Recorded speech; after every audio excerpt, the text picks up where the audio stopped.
Hasini roha marihamu doho dami nasir debata amata. Doho sian anakna Tuhan Yesus Kristus Tuhatai. Amin. Tapi parhorasan manugut madihita damang dainang. Dongan nahina holongan jalan api nasupasun itu hatta Yesus Kristus.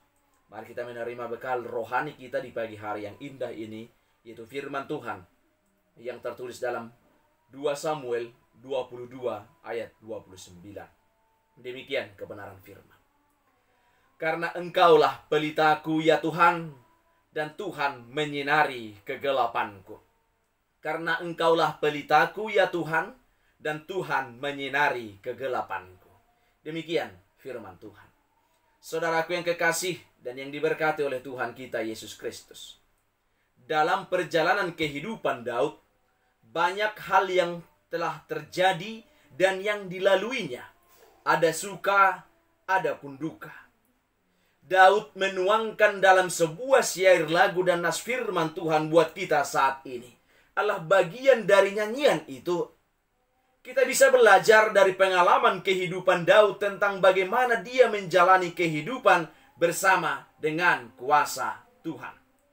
Saudaraku yang kekasih, aturan dan janji Tuhan adalah ibarat dua sisi uang koin yang tak terpisahkan satu dengan yang lainnya.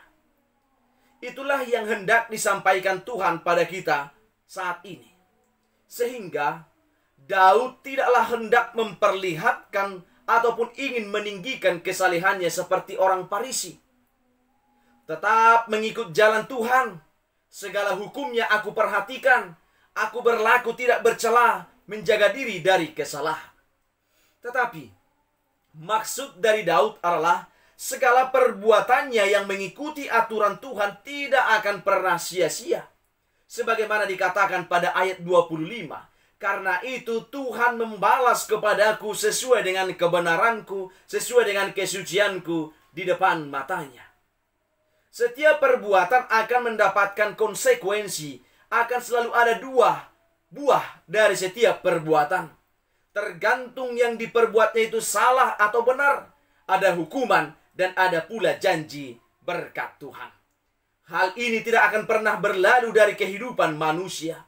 Namun, jika kita melihat dan mendalami bagaimana perjalanan kehidupan Daud, kita akan menemukan bahwa apa yang menjadi janji berkat Tuhan itu tidaklah dengan begitu saja tersaji di hadapan Daud. Dia harus menempuh jalan yang sulit, penuh dengan penderitaan, penuh dengan pergumulan, penuh dengan kegelapan. Namun Daud di akhirnya dapat menyadari bagaimana peran serta Tuhan yang begitu besar atas hidupnya. Sehingga dia dikatakan di ayat 29 sampai 30. Karena engkaulah pelitaku ya Tuhan, dan Tuhan menyinari kegelapanku. Karena dengan engkau aku berani menghadapi gerombolan. Dengan Allahku aku berani melompati tembok. Jelas terlihat di sini bahwa Daud harus menghadapi berbagai tekanan hidup dan berusaha keluar dari penderitaannya. Namun, hal yang menarik dari kesaksian itu dikatakan, engkaulah pelitaku, dengan Allahku aku berani. Hidup di dalam aturan Tuhan bukan artinya kita terlepas dari berbagai pergumulan hidup.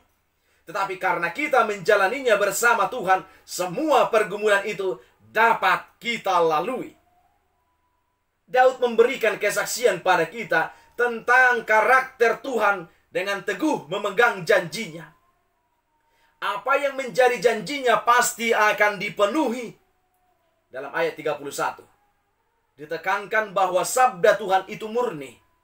Apa yang dia katakan pasti akan digenapinya.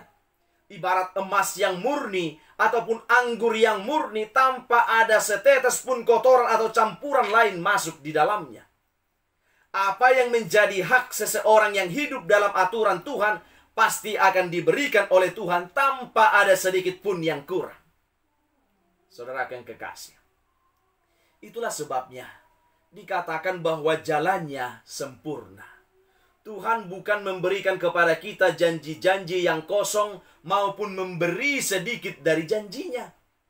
Tetapi apa yang patut diterima seseorang dalam hidup dari percaya kepada Tuhan pasti akan diterimanya dengan sempurna tanpa ada kekurangan apapun.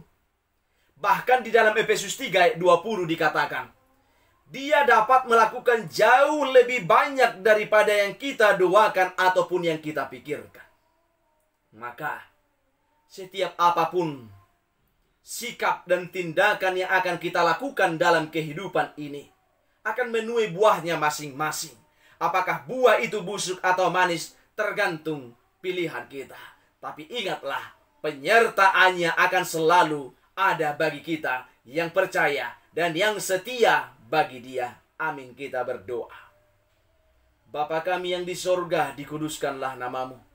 Datanglah kerajaan-Mu. Jadilah kehendak-Mu di bumi seperti di sorga. Berikanlah kepada kami pada hari ini makanan kami yang secukupnya. Dan ampunilah akan kesalahan kami, seperti kami juga telah mengampuni orang yang bersalah kepada kami. Dan janganlah membawa kami ke dalam pencobaan, tetapi lepaskanlah kami daripada yang jahat. Karena Engkau yang punya kerajaan, dan kuasa, dan kemuliaan sampai selama-lamanya. Amin. Anugerah dari Tuhan Yesus Kristus, kasih dari Allah Bapa, dan persekutuan dengan Roh Kudus, itulah yang menyertai kamu. Amin.